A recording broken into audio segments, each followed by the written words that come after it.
So in China, the small and medium-sized businesses are getting hit really hard by the lack of economic activity. So Beijing is trying to get the banks to give them loans, but that's not going to help them. That's not what they need is economic growth.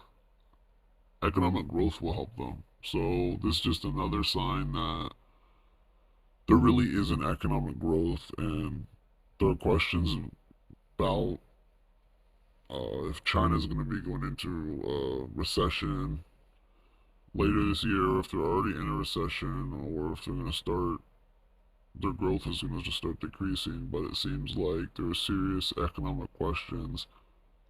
And everyone knows why there are economic questions. It's like every time we do this, it's the same thing. All the analysts know. Stanley Druckenmiller said it. Uh, Rahm Emanuel said it. Everyone knows it's because they have these massive crackdowns where they just go around seeming to be punishing business for no basically reason, and they go around changing the rules. Like I know fintechs, like I said earlier before, that they're not even sure what interest rates they're allowed to charge, and they change them, their business models.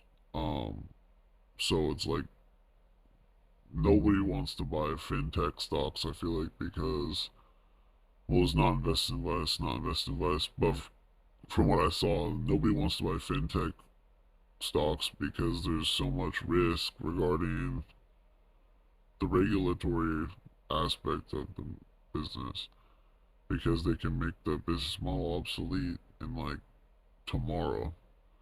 So it just seems like finally all these regulations are catching up to Xi Jinping because he just seemed to really believe that the economy was going to like magically recover.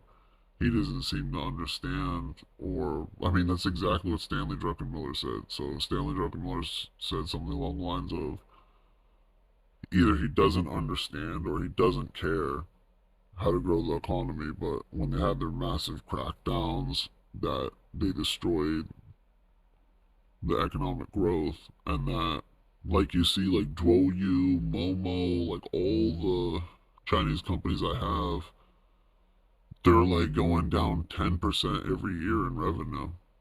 So that's really bad. I mean, and I know Duoyu goes down like 2% or something in revenue. So it's like you have companies that aren't even getting more revenue. Like revenue's decreasing.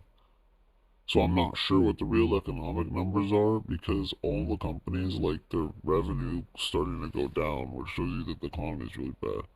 So we'll see what happens if they change it around or if they continue with their massive amounts of regulations, which are like just destroying the economy.